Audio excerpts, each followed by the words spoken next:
Hello and welcome to our presentation of our poster on the development of a novel and fast bacteria susceptibility test based on MALDI-TOF technology. My name is Jacob Mcquade. I am a senior in the Medical Laboratory Sciences program at Texas Tech University Health Sciences Center.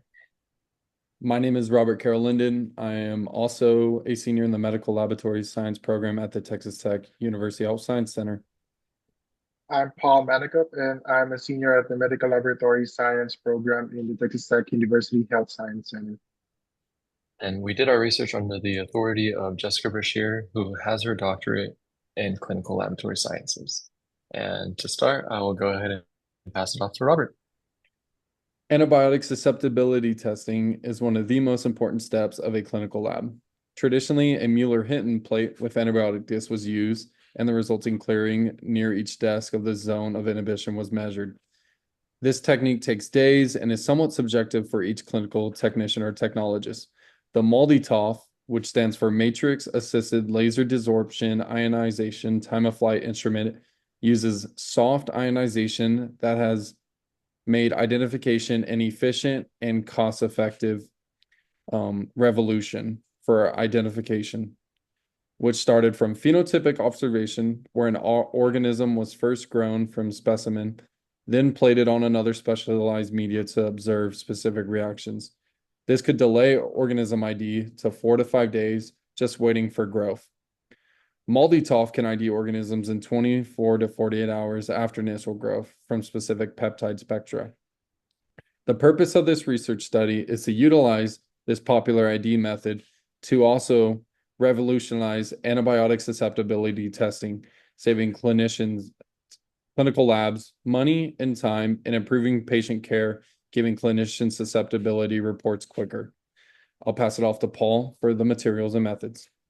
So for the materials and method, the APCC branded control of S. aureus and E. coli were plated onto BAP or blood agar plate with a sterile inoculating 20 micrometer loop for growth and placed onto 37 degrees Celsius ambient chamber for 48 hours.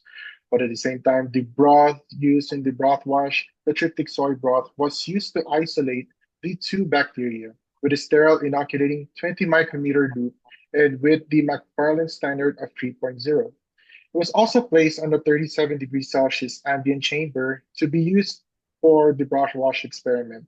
Afterwards, the 48 well metallic plate was sanitized in distilled water, antiseptic soap, and 70% ethanol. That said plate would then air dry prior to use. So the colony from each bacterial isolated BAP and a colony from each bacterial isolated in broth was spotted on the Shimatsu 48 well magnetic target plate with sterile pipette tips or toothpicks. The 0.5 UL of the matrix solution, composed of alpha cyano 4 hydroxycinnamic acid mixed with 50% of acetonitrile, was pipetted on top of each individual spot, utilizing a 0.5 UL to 1 UL each pipette. Then the plate was air dried to crystallize the isolates before placing it on the 0.5 UL of the calibrator. It's composed of the matrix solution mixed with DH5 alpha. It was spotted on the designated calibration spots in order to calibrate the data peaks detected by the Shimatsu MALDI-TOF mass spectrometer. The spotted plate was put inside of the MALDI-TOF mass spectrometer to be analyzed. For the broth wash experiment, the colonies of the two bacterial isolates from the broth were placed on the 1.5 ml Eppendorf tubes to be centrifuged at 4,500 RCF or relative centrifugal force for 20 minutes. This is to get the sediment product of the colonies from the isolated broth. Afterwards, the method used from this time forward was similar to the method used for the control group bacterial isolates. So I'm going to pass the results on Robert. The Ceramus program was used to designate the bacterial isolate to identify each of the spots. Each spot is soft ionized and the particulate is analyzed by Ceramus software about their spectra. Based on similarities, the software gave a percent confidence score for each spot, which ranged from 70 to 99%. On the left, you can see a plate with that is a 48 well plate by Shimatsu, which shows spots of both Staphylococcus aureus and Escherichia coli. higher giving a better identification of genus and species, sometimes subspecies. So we really want to try to get 99.9% or at least 90% every single time. The first method utilize a matrix solution that's supplied by the Shimatsu Incorporated. With this matrix solution, the results of our calibration demonstrated a right skewed tapering on the spectra, shown in image A3, which shows a spectra that does not show many unique peptidal spikes. It mainly shows a nice curve, which is what we don't want, and then one singular spike. We want to see multiple spikes of uniqueness based on the ionization. With this, upon further investigation, it was determined this could be due to the matrix solution. The use of a different matrix solution provided by Bucher offered a high reliability in the subsequent mass spectra, as can be seen in the results that were generated, which are both on the bottom images on the, which I will pass it over to Jacob for the discussion. All right, thank you. Throughout this research study, spotting turned into a daily activity for us. The project didn't get the opportunity to move into the antibiotic testing due to the important process of developing the procedure. To be confident in results derived from the Molotov percent confidence, there had to be without a reasonable doubt that any decrease in percent confidence was due to antibiotics and not poor spotting techniques.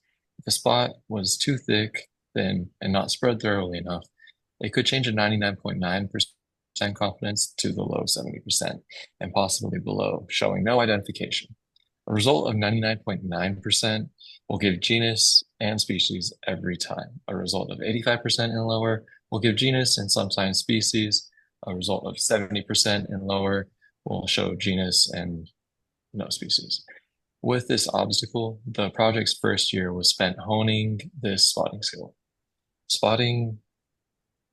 The spotting skill took months to get 99.9% confidence across the board, from spotting a plate that provides very nice dry colonies. When there was enough confidence after 1,000 plus spots, we moved on to the next step of plating from a broth. The main idea of antibiotic susceptibility was to move it from the dry agar plates to a broth. Then broth samples must first be centrifuged down, and then the small wet pellet is used to then spot. It took us a few months to figure out the best way of doing this, since most literature spots directly from colony growth on a plate. The results in the image A1 and image A2 show this difficult to change. Results from A1 show great results that could be used for trials, while results from A2, the broth method, show great disparity from as high as 99.9% to as low as no spectra, which indicate that the spot shows no result. To further the research, emphasis on spotting from broth needs to be done to speed up accuracy. Moving on to a more clinical based instrument would show more applicable results, and the Molotov used in the study was not for clinical diagnosis. Moving on to incubating control organisms in broth with antibiotics known to inhibit growth is the next step for this research. And listed below are the references that we used for the background of this research.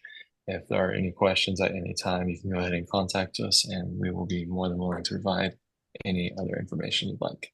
Again, thank you for your time, and Thank that's you all we have for you today. Thank you.